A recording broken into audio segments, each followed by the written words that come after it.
We are going to go ahead and get started. My name is Sarah Ahmed. I'm a staff attorney with Homebase. I am joined today with Joy and Nicole, and we will be facilitating the client-centered housing stability plans training today for you guys. Can we get the next slide? So just to begin, a few Zoom norms and tech stuff. Closed captioning is available. All you have to do for that is click the show captions button at the bottom of your screen. And you may notice that you're all muted, and we ask you to stay muted for now just to cut down on background noise. If you have any questions during the training or have any technical issues, please feel free to use the chat box to message Carla, myself, Joy, or Nicole. And we will be monitoring the chat throughout the training and pausing periodically just to make sure that if any questions occur, we are able to answer them. And as always, we will send out the slides, the materials, and the recording of this training once the training is finished. So once again, thank you so much for joining us, and we will get started. All right, next slide, please. Thank you. All right, so here is our agenda today. First, we will provide an overview of housing first case management and the key principles and the nuts and bolts of making a housing plan, which includes answering the question. Give a move on. So thanks, Lori, for that awesome recipe. Thank you for your tip. Thank you for my tip. All right, guys, just once again, a reminder, please make sure you're on mute. Thank you. Yeah, so like I was saying, first you'll focus on the nuts and bolts of a housing plan and answer the questions of who is involved, what it should include, and when and why it is important. And then we will jump into the process of creating a housing plan and kind of walk through each step from the assessment to the monitoring part of it. We will do a couple of smaller group activities and a few discussion questions in the middle. And there are going to be a few reminders about the basics. There'll be a few checklists to go through. And some of it might be a review for some of y'all, and that's okay. But we will also be having some activities that kind of work on the application of the concept that we'll be discussing today. Next slide, please, Joy. Great. So as we begin, we would love to know who you are. So in the chat, if you would like, please put in your name, your pronouns, the role you have, and the organization you're representing. And we'd love to know what you hope to get out of this training. So go ahead and pop that into the chat, and I'm excited to read all of your answers.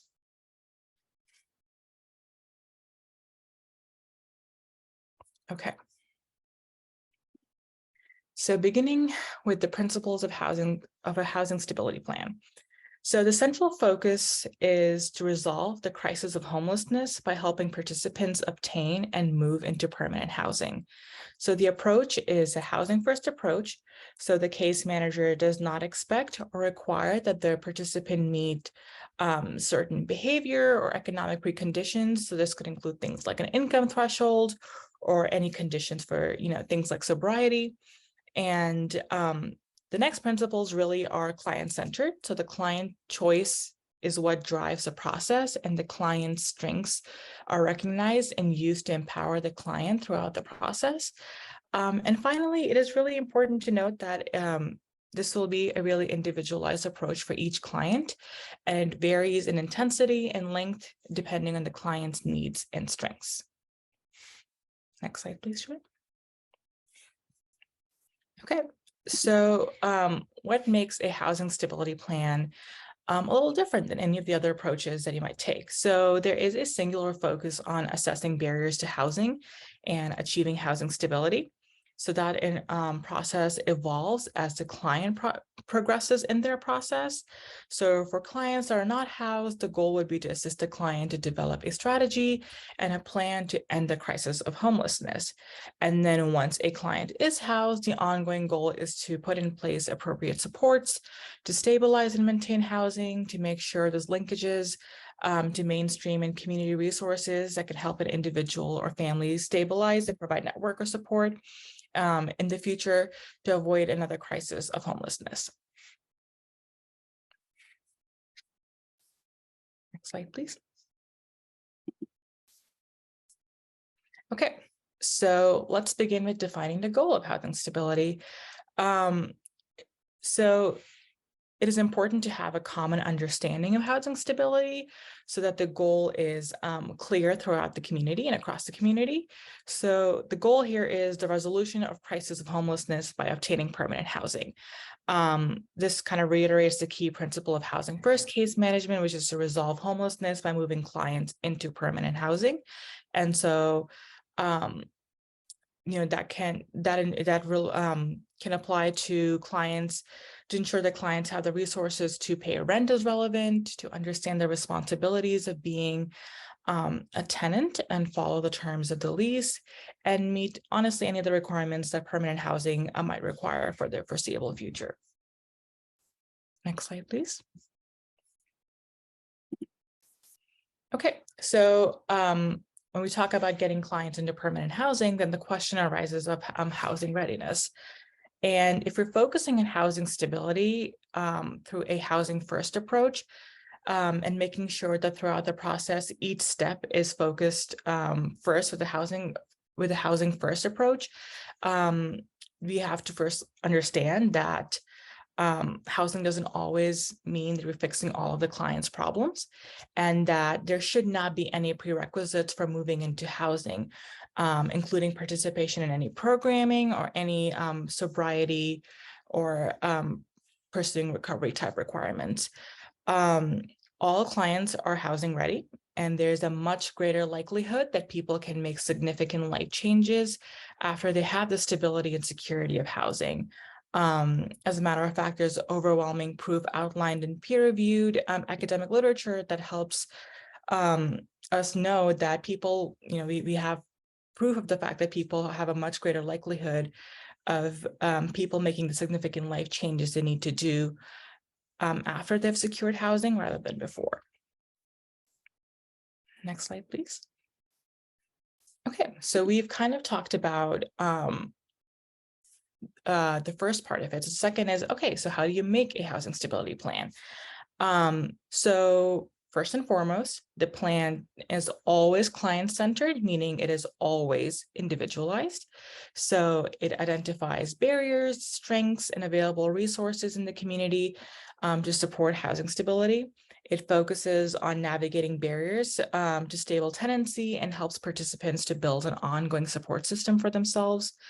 And it really helps both the client and the case manager to document all the steps that will be taken or will be needed to be taken in order to secure permanent housing. And the plan, endeavors to be super flexible, and it looks at both the short-term and the long-term goals. And the plan is never created all at once. So it is about having a process, and that process can change with circumstances and any progress that is made by the client. So the housing stability plan has that flexibility built into it to reflect that. Next slide, please. Okay, so who's developing this plan? And the answer to that is both the case manager and then the client or the household. Like we said earlier, this is a very client-centered process. So the client definitely leads this process, and the client comes up with the housing goals for themselves. And the case manager is helpful in providing support and follow through on those goals. In some instances, it might be helpful to have other case managers or housing specialists involved, but that is usually on an as-needed basis. Next slide, please. So when we're talking about maybe having a case manager or a housing specialist involved, we kind of wanted to give a quick overview of best practice staffing options. So either approach can work. Having a housing specialist is a growing trend, and it can be really helpful to have housing specialists because they usually have established real estate or landlord experience themselves. And the important thing here is to note that either maybe a landlord liaison after a person is housed, for example, if any issues come up, that somebody needs to be available for the landlord to call in emergencies, but it's really important that the division of labor is clear from the get-go, because often a landlord might call a housing specialist, but it might be the case manager's job to work with the client to ameliorate any crisis that's happening for the client. So just a quick discussion question to pivot to you guys, and I'd love to hear your experiences in the chat.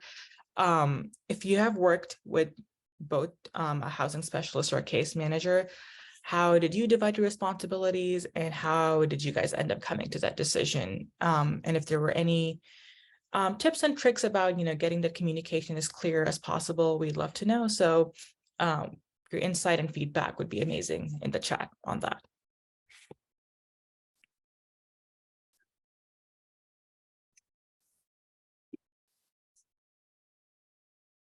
Okay, just wanted to give a second for people to pop that in.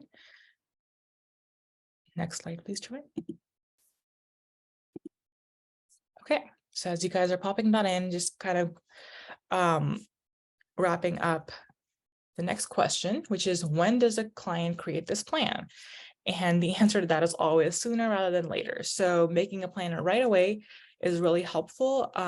It takes time to complete a lot of the steps in a housing plan, so the sooner the work begins, the better.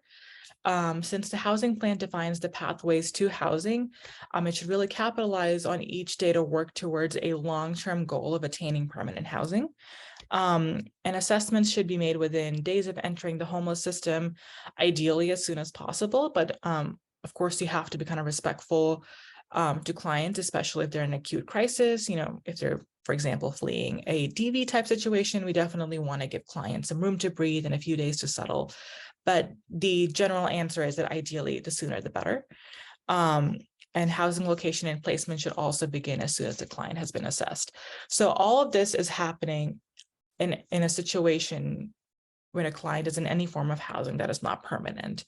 So that could mean a bunch of different things. It could mean they're staying in a place that's not meant for human habitation, they're staying in emergency shelters, or just staying in any other type of transitional housing. So the goal is constantly to work towards permanent housing.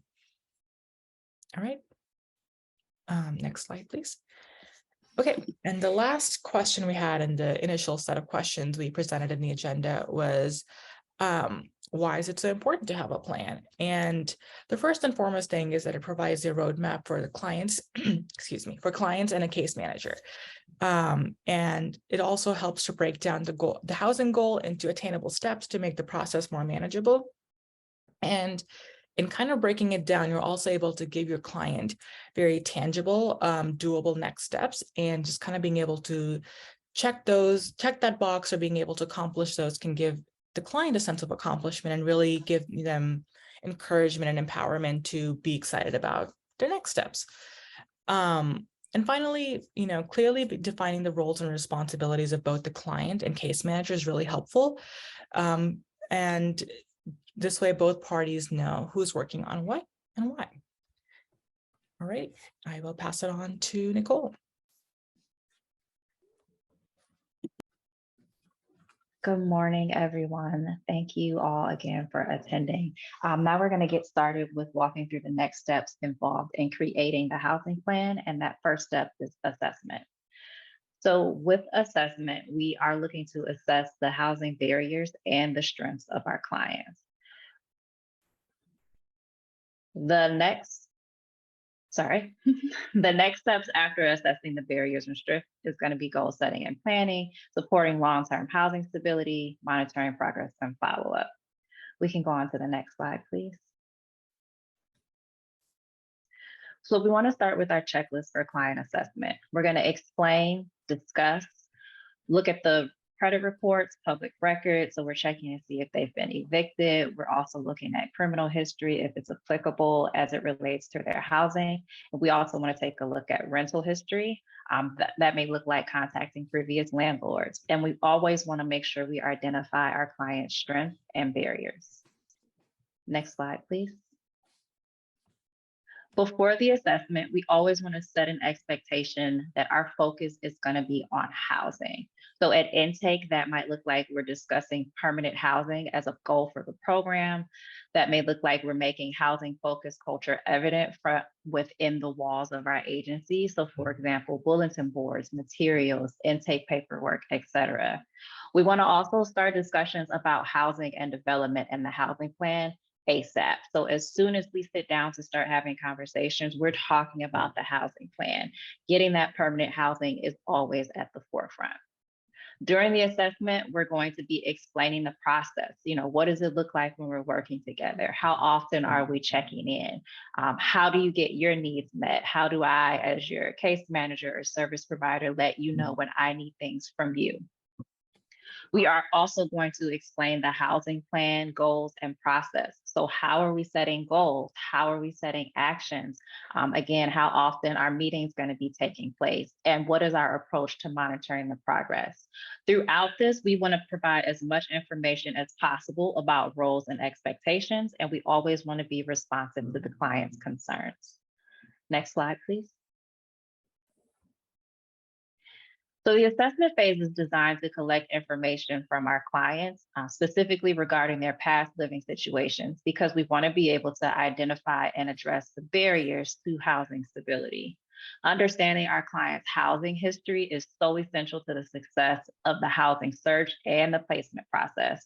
And we know from our work that it can bring light to a lot of issues that may impact the client at the screening and application stage, or at maintaining their housing. So we're talking about things like recurring issues with paying rent. Maybe they have some budgeting issues. Maybe they have previous conflicts with neighbors or roommates. Maybe they have pets or need some kind of reasonable accommodations. Asking about the housing history helps us understand what would be the ideal situation. What has worked in the past, what has not worked well in the past. And that can also lead us into a discussion of the client's preferences and their housing goals.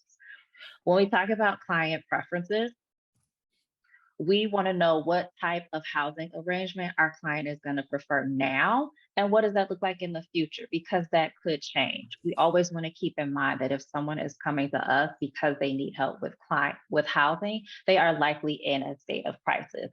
And so what they might have as a preference today might not be the same thing that they have for a preference in the future when they're a bit more stable and have the freedom and the space to explore more opportunities.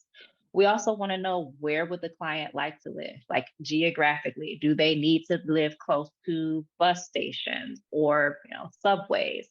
Is there anywhere that the client wants to or has to avoid? So when I think of where the client might want to avoid, maybe there is some recovery from substance abuse and they're trying to stay out of the same neighborhood. Maybe there's an issue of domestic violence and they want to stay as far away as possible from the abuser or folks who may know those abusers. When I think about places that a client might need to avoid, I'm thinking about folks who may be on a registered sex offender list and they have to avoid particular locations that are next to different places. And then we also want to think about, where does the client have a network of family or friends? Where can they go for support? These client preferences are things that should guide the plan. But of course, in some housing markets, there might have to be some compromises and trade-off, because we're not going to be able to get that whole wish list. What the assessment process does is it includes a discussion of some of those limitations and gives us an opportunity to identify what is most important to the client and what we can negotiate about. One of the things I like to highlight here that I remember from my work as a case manager is that we might get questions from our clients about them not wanting to live in areas where we know they can get housing, or maybe they're rejecting the housing that is available. In situations like this is where motivational interviewing can give us a lot of support in terms of the decision-making process, and ensures that our clients are able to consider all of the consequences of their actions or the decisions that they make. So for example, if they choose to forego the housing that's available, it means that we're letting them know it's a tight market over here. We might not find anything. Maybe this can be a short-term solution and we can get you somewhere else later. So we always want to make sure that we are reminding our client that this is the first step in resolving the homeless episode that they're experiencing right now. And that, again, they may be able to move elsewhere when time and circumstances change. The next slide, please. So the core of our housing assessment is going to get into the client's primary barriers and strengths. And we use a variety of assessment tools for this process. And there are lots of examples out there. We always want to recommend that we are giving an objective assessment and that we are applying what we learn to each client. This is always critical in making sure that we keep our process concrete and focused, because it ensures that we aren't making assumptions about what a client needs and we're actually listening to them. So the bullet points on this slide are the minimum things that our assessment should be identifying. What are the client's resources? How can actions or circumstances that led to the current housing crisis be resolved or mitigated? What other barriers might be interfering with that client's ability to regain stable housing? What supports will the client need to move into and to maintain stable housing? And how well the client can solve problems, access services independently and with support. Next slide, please. So after we perform our assessment, our next step is to look at some of the other barriers, right? We can do this through tenant screening, some of the barriers can also be both tenant screening issues, like, for example, a limited rental history or a history of evictions. And then barriers might also be, for example, a lack of knowledge about tenant responsibilities. Identifying these barriers helps us to focus our planning and goal setting to overcome the ones that are most pressing. So let's take a moment to drop some common barriers we've seen in our work. I'll start by naming some of the ones that I see most often. Typically, when I was doing an assessment, a lot of my clients had experienced chronic homelessness, but they didn't know that they had experienced chronic homelessness. And of course, we know that chronic homelessness in and of itself is a barrier to housing. So go ahead and drop those in the chat. Next slide, please. So a lot of times, with this work, there can be some major, emotional blockers that are going in. And we want to make sure that we are sensitive to all of that in working with our clients and sensitive to how those things might be impacting the work that we're doing. So we want to ask ourselves a few questions while we're doing the assessment, just to check in. So for example, what are some of the other barriers that clients face? What are some other questions that we might ask to illuminate barriers? So for example, maybe we have a client that just can't answer the question. Maybe they're not really forthcoming with a lot of information. What other ways can we ask questions to get the information that we need to best help our clients? And another thing is, how do you address the challenge of focusing on immediate barriers to housing in circumstances when a client may have other needs? So for example, we are thinking about, with this question, a client who maybe they need some help with managing their medication for an emotional disturbance or a serious mental illness. How do we address the barrier to housing with that other need if our focus is supposed to be housing, right? So those are some of the things that come up in real life, and we want to make sure that we're thinking about them. See some questions in the chat. What about clients who have a history of being in jail and prison? Does that cancel them out for housing opportunity if they have no actual housing history? I think that's that's part of our assessment, right? With Housing First, we are never canceling someone out because of their history. Our goal is always to get someone into permanent or at least immediate housing for the time being. If they have no actual housing history, then maybe that means that we need to look at the resources, look at the strengths that they have, and figure something out for them. It may be that they have family members, or a network of folks that could help them and support them as they make a transition, right? Sometimes we have to think outside the box. I think that was a great question, though. All right, next slide, please. So speaking on that, client strengths. A key outcome of the assessment process is utilizing all of the information that we're gathering, and most importantly, the strengths, things like positive references from other landlords or even just community members.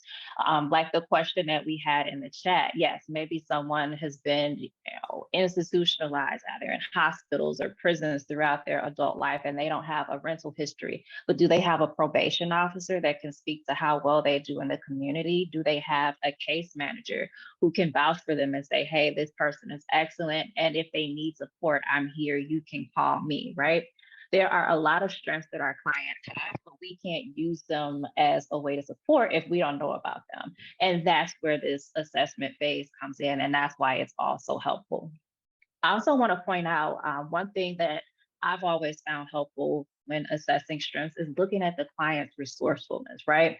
Our clients are often navigating a lot of systems to get their very basic human needs met. And that's something that takes skill. That in and of itself is a strength. That is a resource. If they can navigate, 5 different systems to get their utility discounts, their SNAP benefits, their TANF, their daycare vouchers, all the things, and still come see me to get their housing, that means that they are capable of doing some high-level executive functioning and making sure that their needs are continually met with the right support.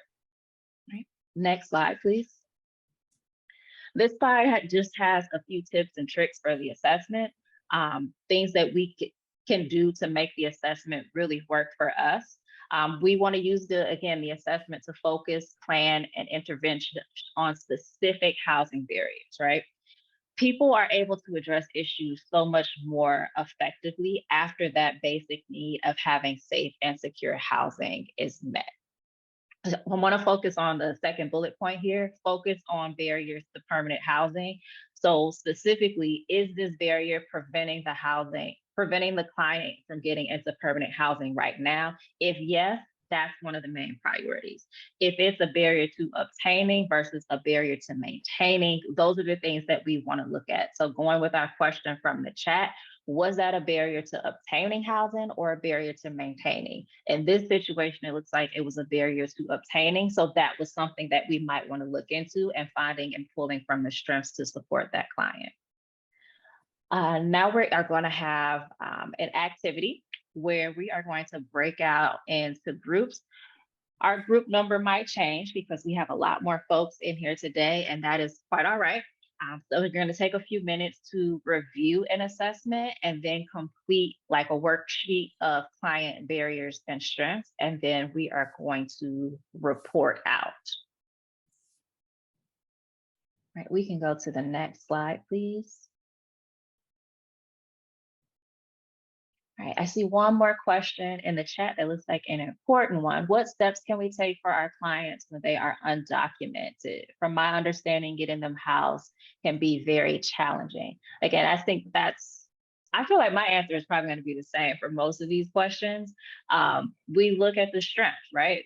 What supports do they have? What community resources are available to help undocumented folks? What resources can we pull together, and what are they also able to do to help us help them? I know that is a very generalized answer to a very specific question, but that is typically what it comes down to with most of our clients, pulling on the strengths and pulling together resources from our community to try to fix it, right? Okay, so I hope folks were able to engage well with that first activity. In the interest of time, I'm going to go ahead and keep us moving towards through our slides. So now we're going to be going over step 2 in this housing stability planning process, which is goal setting and action planning. And we know that action steps are harder for most folks who are facing imminent or current homelessness to initiate. And we recognize that not only are they under a lot of stress and focused on immediate survival needs, and in most cases, folks may also lack the knowledge of resources that might assist them or the steps necessary to secure those resources. So we know that staff, case managers have critical connections to landlords. They know how to obtain those public and VA benefits if applicable, have the ability to mediate tenancy issues, and things of that nature. And so the plan's action steps will include activities that must be completed by program participants and those that the case manager will achieve. So you'll see here, it's just like a pyramid of the overarching goals of housing stability planning. And we primarily want to start by making those linkages to mainstream and community resources to support and prevent recurrence of homelessness. Then moving on to increasing and stabilizing income to support obtaining or maintaining stable housing long-term, and ultimately achieving stable housing. So when we're talking about housing focused goals, just as Nicole had said previously, this should be a client-centered process. So again, each immediate goal that's included in the stability plan should be focused specifically on resolving the immediate crisis of homelessness. And we also had brought up motivational interviewing previously. So in a supportive manner, a motivational interviewer encourages clients to talk about their needs and their own reasons for wanting to change. So the role of the interviewer in this setup is mainly to just evoke a conversation about change and commitment to these goals. And the interviewer will then listen and reflect back the client's thoughts so that the client can hear their reasons and motivations expressed back to them. So we are going to do that by using our assessment of strengths and barriers to conduct that client-centered process in order to set our goals. Also remembering that clients have input and final decision-making for goals, action steps, and timelines included in the plan. And like we've said before, techniques such as motivational interviewing can help to support this process.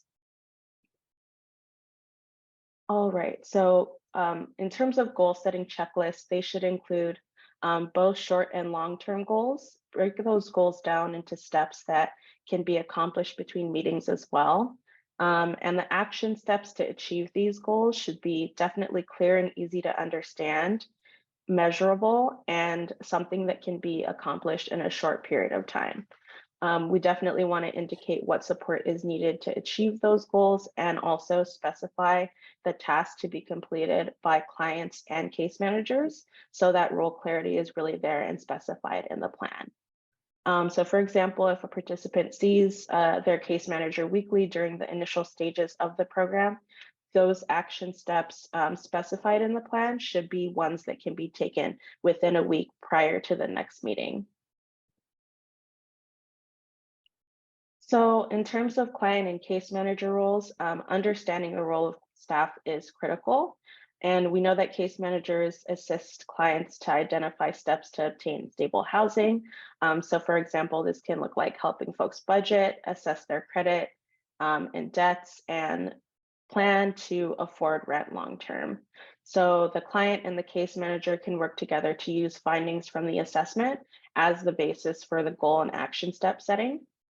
Case managers can share information about all options based on the client's housing history and preferences that come through those conversations. And the client can set goals and priorities, even if options are limited. And we definitely want to encourage clients to explore all options and not just programs. So for example, asking if it's an option to live with other people. Is there a friend or extended family you can potentially live with? Or asking if there's other ways that the client would prefer to or can make it on their own, just to broaden that menu of options for the plan moving forward. So we also wanted to note that sometimes the difference between these short-term and long-term goals is fuzzy. And so the key is to prioritize those goals that will be key to connecting that one individual specific client to housing. So things that we often think of as short-term are creating a resume, researching housing listings daily with the clients, increasing hours in current employment if it's possible, or reconnecting with family. And then things that we think of as often long-term are things like applying for disability and other income supports, improving or repairing credits, obtaining medical benefits and regular care, and participating in community activities to strengthen the supports that folks are able to access. All right, so the process of case management requires the case manager to have a clear sense of where each person they're supporting is at in their housing journey, so as to cater those supports and resources to the specific state of where someone is in the moment. So we definitely want to honor client choice and empowerment and focus on the most pressing barriers to housing first. And the goals and process should emphasize client choice and empowerment. So each goal, again, should identify outcomes to be achieved and make sure that the progress towards each goal can be measured easily. We also want to ensure that the goals are achievable and don't exceed the client's willingness or ability to meet them. And we also want to remember that the process might not be linear, but must be client-centered. So it might take a few tries, it might take some flexibility in pivoting, but definitely keeping in mind that the client is the main one driving the planning process. Okay, and then some tips and tricks for action steps. So definitely behavior changes are sequential and not necessarily simultaneous. The case manager has a really important and crucial role as a broker. So someone once said, clients do the hard work, case managers do the hard support. So our role is connecting people to resources and providing those warm connections when needed, supporting folks in teaching troubleshooting and problem solving skills as well throughout their journey. So we definitely want to be identifying the roles of client, case manager, housing locators, and any others that are part of the support team, identifying some actions that might be overwhelming and working with the client to create a plan for how those actions will be accomplished and kind of proactively helping with any challenges as we can see them popping up. And also definitely focusing on solutions. So as Nicole said, creative troubleshooting and positivity are key. So we can see this on the map as well on the slide. So just like breaking those goals down into bite-sized action steps, making sure the roles, actions, and timelines are very clear, and really limiting what we're focusing on. So at each meeting, focusing in on just a few action steps at each time will make things seem a little bit more doable and not as overwhelming during this process. All right, so for some tips and tricks for plan implementation, folks will know, and you probably have run into conflict many times as part of this process, but it's sometimes necessary, and you may need to be assertive and persistent, but we always want to remember to avoid judgment for where folks are at, and that folks really have a much greater likelihood at making significant life changes, such as addressing substance use or mental health issues after they have the stability and security of housing. So this is not about fixing people or solving all of their problems right off the bat. Folks with lots of problems can still be housed and still definitely deserve to be housed so that they can have that stability long-term while working through those challenges. All right. Okay, so we are now going to go into step 3 of housing stability planning, which is supporting long-term housing stability. Oop. All right, so starting off with connecting clients to services and resources that support stable housing. Just wanted to note that this slide is more focused on and makes more sense for rapid rehousing. For PSH, we're more focused on housing location and the ongoing support, and not so much about income, but still wanted to plug this here. So for rapid rehousing specifically, referrals or services should be really tailored and also change over time with the progress or change of the client's circumstances. And we also don't want to wait until folks are in housing to be able to connect them with resources to support those housing stabilization. So that can really occur and happen at any time. And as Sarah previously highlighted, emerging best practice is to have a dedicated housing location services or housing locator to help folks through that process. We also want to be providing tenant education and supports to ensure lease compliance, and increasing income as well should be the central focus if the client can't remain housed with their current income. So we really want to be maximizing the amount of income available for rent to support their stable housing by connecting clients with mainstream benefits to help cover those household expenses, such as food, utilities, and healthcare.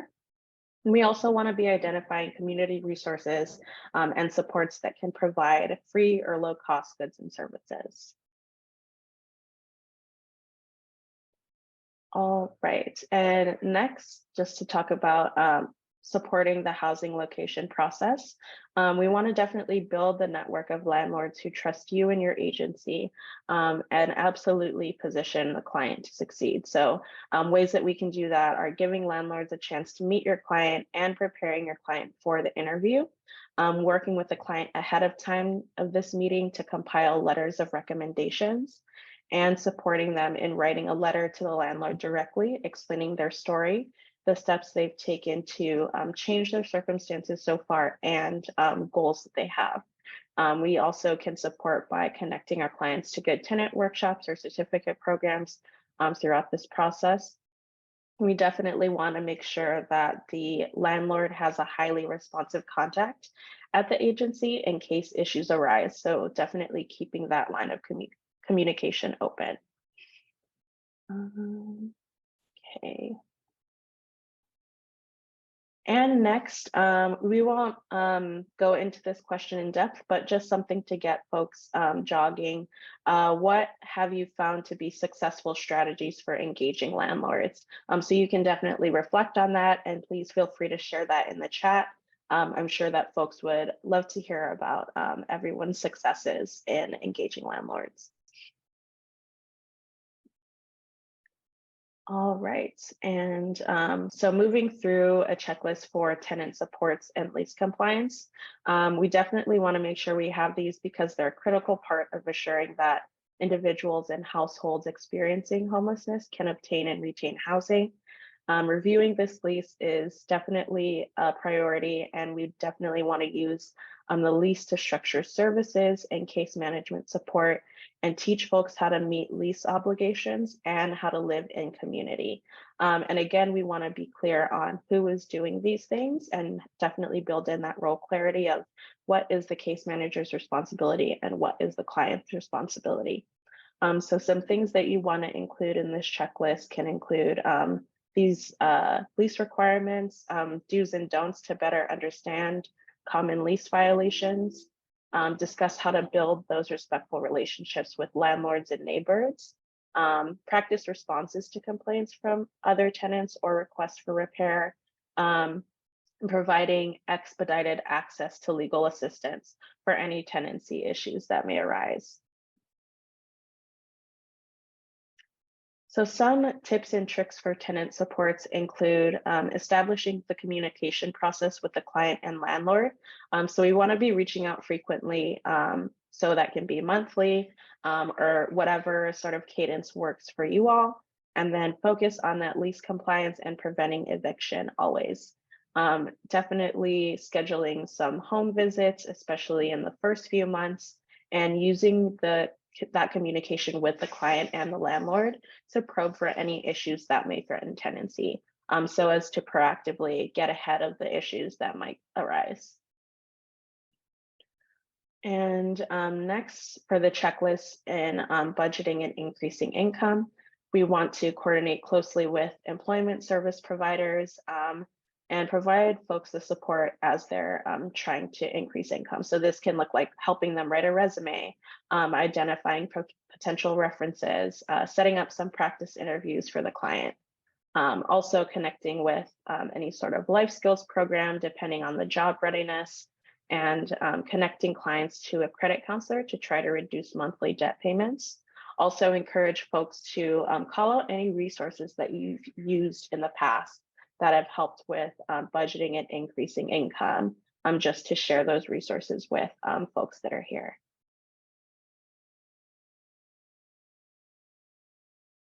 All right, so building our supply and support network is definitely also an important part of this step. So we want to be increasing income and supports to address immediate needs, establishing those long-term supports to ensure stability, Also supporting the development of a social network and opportunities and activities to improve satisfaction of daily living. So this can look like community groups, faith-based organizations, identity-based communities, other ways to just get that social support as a part of someone's everyday life and routine. So in terms of mainstream resources, we can think about the education. So free community college, literacy, GED programs, credit restoration programs, and some legal help, as well as benefits advocates, employment and workforce development programs. Those are all things that we think of as mainstream resources that can help to build up that network. And then the community-based supports, as well as those CBOs that I previously called out, those programs for households with aging adults can be helpful if someone is caring for an aging parent or grandparent, as well as nutrition education, other support groups that share common experiences. These are all helpful to build networks as well. All right, and also encourage folks to share in the chat if they've identified a community-based support that has been particularly helpful in assisting clients. So definitely pop those in the chat if you can think of any right off the bat. Okay, and as folks will know, there are often some barriers to achieving benefits. So some of those can include the complicated application processes, denials of claims for incomplete applications, lengthy appeals processes. Folks have alluded to criminal history as being a barrier as well, frequent client relocation and difficulty locating clients, and lack of transportation to actually access those benefit offices. So you can definitely, again, feel free to crowdsource and share in the chat of barriers you faced. Maybe someone else here might have a helpful way of addressing those or approaches they've taken in the past that have been really beneficial. So please feel free to call out those barriers as well. And as part of the checklist to overcoming these barriers to benefits, we want to know how to get them and what the processes are. And we know that referral is not always enough. So having that additional ramp-up supports like the ones previously listed are needed.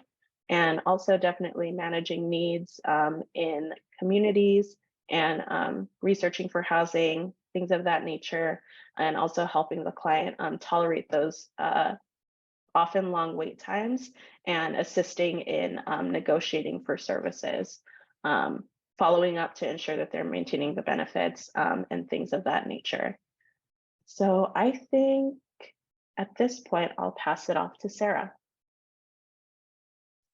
Yeah, thank you, Joy.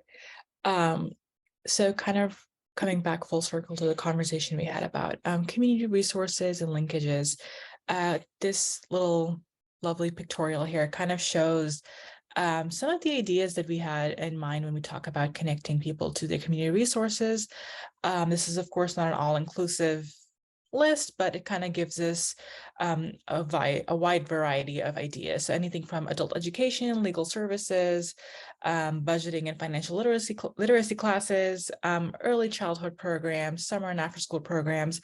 I think the idea here is to kind of see what a broad spectrum of things are available, and thinking outside the box of what is best applicable and beneficial to your client is super helpful. And so we kind of want to turn the conversation back to you guys, the attendees, and we want to know what organizations or what resources have been especially helpful in the work that you do in connecting the clients that you have. So pop that in the chat. You guys have been so engaged so far, and it's been really wonderful to hear from you all. And so we'd love to see that too. Okay, next slide, please, Joy. Okay, and so tips and tricks in continuing the conversation about making linkages to mainstream and community resources. First and foremost, developing a list of resources for different household types and continuing to add new resources developed through work with clients. And then, subsequently being able to identify any resource gaps that exist. So as I'm sure you all know, as you work with clients, I'm sure patterns can kind of emerge and become apparent about what kind of resources are needed by different clients and different household types. So kind of having that in your arsenal, it can be really helpful. Assessing eligibility and barriers to enrollment and initial intake case management meetings can really help set the tone for the next steps that need to be taken. Ensure all veterans are connected to any and all applicable benefits. Using online applications whenever possible, providing transportation, building relationships with benefit offices, and sharing success stories.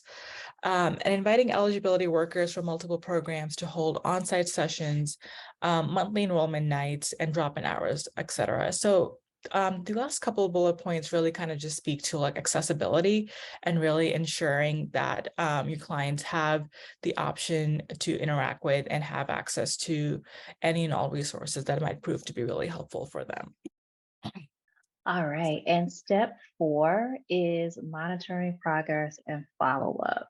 So this step comes after we've got our client in housing, and we want to start making sure that we're following up and continuing that assessment process. Next slide, please. So maintaining an open line of communication with landlords after the move-in and beyond can help us to prevent any issues that might threaten that tenancy. Remember, we want to make sure that our assessment process is ongoing and that we adapt it with progress or change it as circumstances of our clients change. Next slide, please. Our client checklist for monitoring progress. So again, one of the best ways to catch problems early is through home visits. Doing things that support housing stability, like budgeting, makes more sense in an environment that's tangible, like in their actual housing unit. We want to also make sure that there are opportunities outside of home visits and scheduled case management for folks to check in with us if they need it, because things do pop up, and we want our clients to be able to have access to us in a way that still, maintains our boundaries as case managers, but make sure that they have an opportunity to have their needs met. Next slide, please. Reassessment and indicators of housing stability. So our housing plan, remember, it's ongoing and it's flexible, and that is critical to continue the assessment process throughout, especially after our client has moved into housing. So our focus is going to shift from getting housing to maintaining housing and supporting them. When we want to check in with the client, we're looking for signs of housing stability. Like, for example, making sure that they're not in violation of their lease.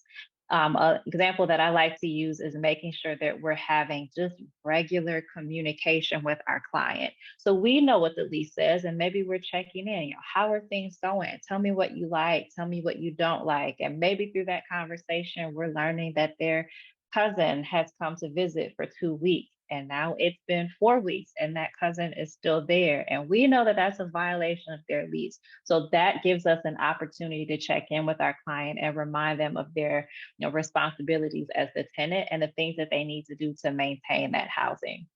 But without having this conversation, we wouldn't have that additional information. So again, we're always conducting the assessment process. Next slide, please. Making sure that we are, again, probing for signs of housing instability is critical. There are indicators that additional supports might be needed. So this might be a more specific question. Maybe we're talking about money. We noticed that you got sick and you might not be going to work for a couple of weeks. How are you going to make sure that you can make rent? Do you have savings? What are your expenses looking like now that you've moved into your housing? So we, again, want to make sure that this process of assessment is ongoing and that we're adapting it with the progress or changing it to fit the changed circumstances for our clients. Next slide, please. So once our client has secured housing, there are a number of ways we know that we can keep housing as the focal point, even after those goals shift to maintaining the housing. So we want to make sure that we're providing support in the moving process and as they adjust to the new environment. We are thinking ahead to troubleshoot issues as they are most likely to occur. We're follow up and having those home visits. We're adapting the plan, and we're making new plans to deal with crisis that could threaten the tenancy and result in homelessness again. When we talk about adapting the plan, that's just reassessing and revising. This is part of the focus and part of the process, and we want to do this often. Our focus again is always shifting from obtaining to maintaining. Referrals and supports can and should change over time. And once in housing, we want to have a plan to deal with a future crisis. So oftentimes this process isn't linear. It's not going to go from left to right. If a client has a setback and loses housing, our immediate priority becomes rehousing them again. Next slide, please. One of the things that I like to use as an example in these kind of trainings is meeting the client where they are in their housing to prevent future crises. I had a client who was transitioning from shelter to their first apartment. And this was a client who was maybe about 20 years old. They were a first-time parent, and this was their first apartment that was just their own. So from chronic homelessness, parents' house, to own apartment. There were issues in the building with pest control, and the landlord was getting a little frustrated that this client's apartment seemed to be the source of the pest issue because they couldn't get in and service it regularly. The reason they couldn't do that was because she had clutter everywhere, boxes, trash bags, just things, not necessarily food and things like that, but just clothes and general clutter. When I went in and noticed this over and over and over during several home visits, I realized that it was that she had never had a stable place where she had the opportunity to unpack her things from the trash bags and the boxes. So she was just in the same mindset that she had always been in. This is how we keep our clothes because we don't know when we're going to move again. So our next home visit, we went and bought hangers. We went and bought things to organize her closets. We bought things to organize her pantry area. And then another visit, we actually went in and went through that process with her, and she was fine. It was just that, we needed to assess. The assessment at her being in housing looked different from the assessment at her meeting house, right? Because we're no longer trying to obtain the housing, we're trying to maintain it. She's safe and she's stable, and now we have to help her understand that she's safe and she's stable. And this is how you live in that new state. And what that did was allow pest control to come in and service. It mitigated the frustrations that her landlord had and helped her for the next time there's an issue, troubleshoot and figure out a way to prevent an issue that might threaten her tenancy. We can go to the next two slides, please. Right. So tips and tricks, we want to make sure that there is no confusion about who's doing what. Case manager doing one thing, referral sources are doing another, and the client is responsible for their things. We know that as case managers, we play a lot of roles, and we want to make sure that we are keeping them separate. For disengaged clients, we want to make sure that housing maintains their top priority and that we're communicating effectively so that they know it's our top priority too. And we also want to make sure that we are tracking and analyzing outcomes and not forgetting to celebrate the successes. We do a lot of work, and when we neglect to celebrate the successes of our clients, it impacts us too. We want to know that we're doing a good job and that we're not getting burnt out. Right. Next slide, please. We have some resources here for you. When you get your copy of the materials, you can always go ahead and click on any of these links, and you're also going to have access to the activities that we did. Next slide, please. You can send us any questions that you might have to Santa Clara CoC at homebasedccc.org. So now we want to make sure that we address, let's see, I see a few questions in the chat. What if they have a housing voucher and are working, but then the housing authority tells you that you make too much money to stay on your voucher, but you are already you're barely making it living paycheck to paycheck? So this is another one of those assessment questions, right? We know that there's an income limit for the housing voucher. So maybe when our client is telling us that they've gotten that new job, one of the questions we're asking is, how much are you making? And then we're reminding them, hey, you know, you're going to have to report this income to, you know, the housing authority. And this is how it might impact your voucher. So maybe part of our case planning and assessment process is making a plan for when that income increases and how they're going to go ahead and make rent, or how they're going to account for not having the voucher anymore. You know, are there other resources they can use? Maybe there's a utility discount program. Maybe there are SNAP benefits. Maybe there's some transportation or childcare benefit they can use to eliminate other expenses so that they can make their rent, because they're living to paycheck to paycheck. And we also want to make sure that we're still looking at those strengths and highlighting them, right? You got a better job, making more money. That's great. But what are some things that we can also pull from to help them, again, not end up in a situation where they're experiencing homelessness again? We also want to make sure that we take a moment for you guys to answer any questions, to ask any questions. So at this time, we want to go ahead and open that up to you. We are going to scan the chat again, see if we missed any questions. And if you have any, go ahead and we can start to come off mute to answer those. If you take a look in the chat, you're also going to see a link to our feedback survey. We are really, really hoping that you will take a look at that and complete it. We are always trying to be better and do better. Let's see.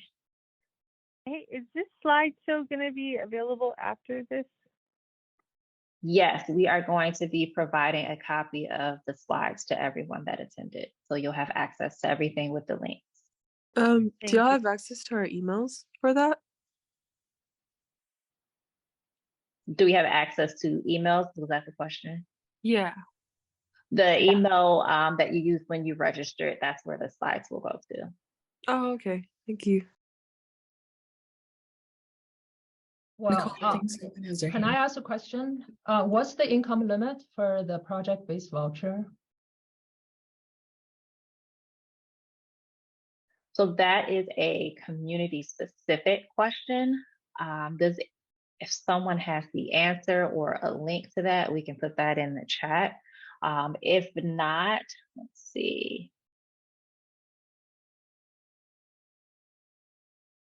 And then the follow-up, the other question is the asset limit.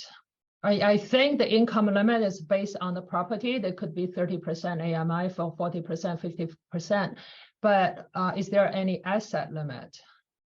So those are all going to be specific to like the county or the community that's issuing the voucher. If folks, I think some folks are already dropping answers for you in the chat there.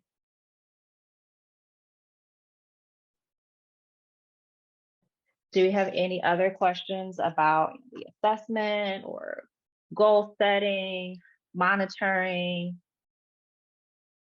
supporting long-term housing community, making the housing plan?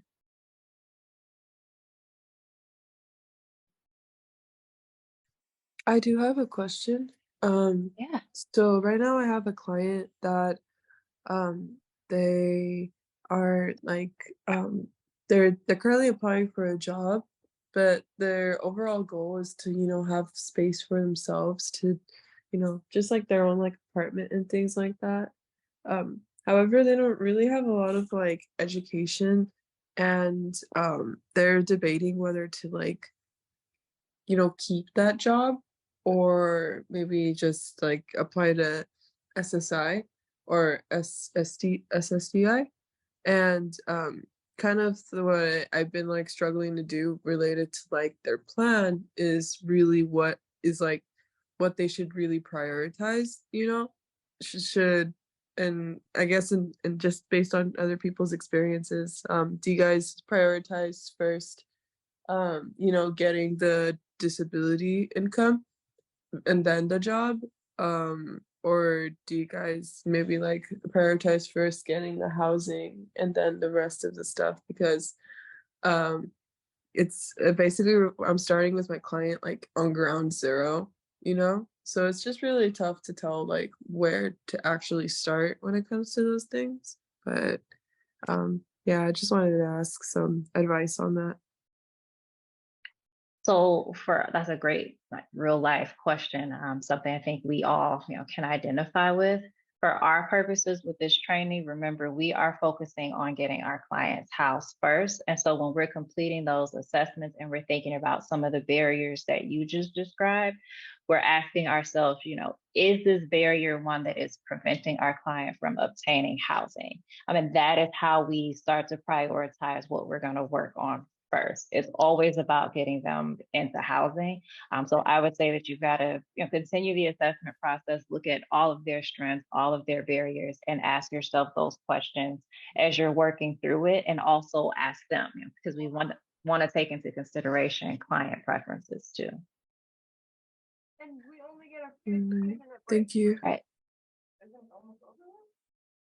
Started at 9. Is someone else asking a question? Oh, I don't know anything that they're talking about. Okay, maybe someone is just not muted. All right, well, we thank you all for joining us. We are going to make sure that we get you all of these materials, and we are going to look into saving the full chat so that you can have that too. There's definitely a lot of great stuff in there. So thank you all again for participating.